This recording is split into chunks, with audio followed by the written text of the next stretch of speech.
Morning guys, this is the Tesla screen that we have in our website under the model number TTV1974. Now it has been recently upgraded to Android 11 and comes with 464 gig of RAM and an 8-core processor. And today I'm just going to give you a little video on how it looks and how it works and some of the features of the system. Sorry about all the wires in the background. I would have liked to have done an installation video in the sense of how it looks in the car, but logistically it's not possible today, so I'm just going to give you the video from inside the shop, and this is the part of the video that I would normally do the configuration and the pre-checks on the Bluetooth and the Wi-Fi and browser, Play Store, etc., CarPlay. We do this for a reason. It's basically, we won't waste your time or our time when we do the install. So the unit is thoroughly checked before it goes in the car. So if we find any issues, which is during the pre-installation side of things, which we're doing now, then obviously we wouldn't go ahead with the install.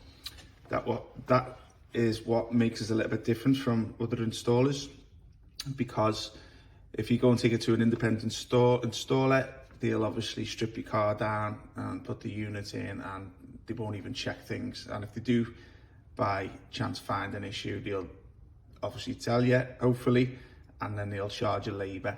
We wouldn't do.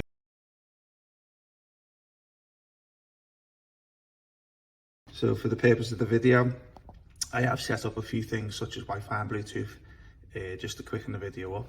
So this is the CarPlay. So the system also has Android Auto, but obviously with my phone being a iPhone, it's not going to show you the Android Auto side of things, so apologies on that one. So just to give you a little showing of what apps I have on my phone already. I haven't got many apps, so basically this one's a dab app, and also my WhatsApp's on there, and obviously you have your customary ones anyway, which come with any system. Also there's Googlemaps, that's also on my phone, or you have your Apple Maps. So basically this is the interface of the system here. So basically I'm going to go through showing you what most of the apps are for. So I'll just show you the top bar, which is obviously you can slide. So the first applications navigation, so it does come with Google Maps pre-installed, but also what you also have is the options to add your own maps. So basically any from the Play Store, you can then assign whatever map you download onto your system to this one by going into settings. So it doesn't come with an SD reader. Tesla units tend not to have these because basically they are such a frame and screen alone, so you would have to play your music from a USB pen. Okay, Bluetooth, which is, I'll just show you the menu here, which is obviously allows you to upload your phone book to it, and obviously allows you to stream the music from your phone. Radio, that's the radio interface. Now it has RDS, we'll show the station names and such like that, but obviously this has not been set up in the car, so obviously it's just, that's the default setting. Applications, okay, there you have this one's a GPS signal application, so it shows you the signal of your antenna when it's connected. Apk Installer, that is where you would download third-party APK files, which are basically just the apps onto the system, but you don't have to go through the Play Store, you can do it off a USB pen. Auxiliary, this is where if you wish to add anything like a TV box or anything with RCA cables. Bluetooth, just showing you boot animation, we'll show you that today. Car settings, okay, so this is just to show you the onboard computer information that you would normally receive on your normal red LED screen. So basically you have full access to all these settings here. So a lot of people ask these questions about what would you lose when you put these systems in the car. You're not going to lose much, guys. So basically it just shows you what's there. Okay, we've got Chrome, which is a browser for internet search, and DSP. Now I like this because this is enhanced sound processor chip, which allows you to customize and fine tweak your sound if you know your speakers and stuff like that, and subs and stuff. So I'm just going to give you a little showing of this and the options on here. So you can bass boost, so you can lower and higher, zone, another one there, bass filter. So as you can see, quite a nice option that for this system. Onstar, that's a Chinese app, you don't really need to use that. File Manager, not going to use that. Music, self-explanatory.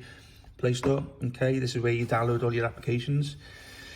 As you can see, I haven't signed into it yet, but it's like an app store if you're not familiar with Google, with Android. If you're familiar with Apple, then obviously you'll have your own app store. It's just similar to that anyway. Okay, radio, self-explanatory, settings, steering wheel control. Now you're not going to need to use this one because this takes care of that, which is called the CAN bus. Now that's digital, so basically it links into your car, it reads all your car's computer information, it reads all your steering wheel controls and things like reverse camera runs through that CAN bus box. So this icons there is for cars which don't come with that little CAN bus box which I showed you.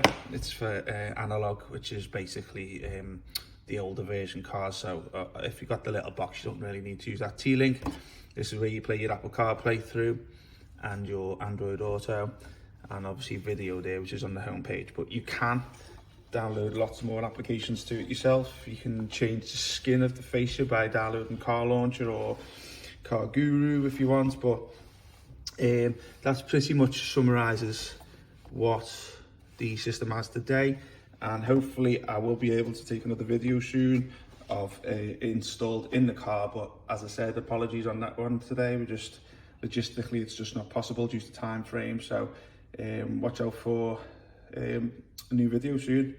Okay guys, thanks very much.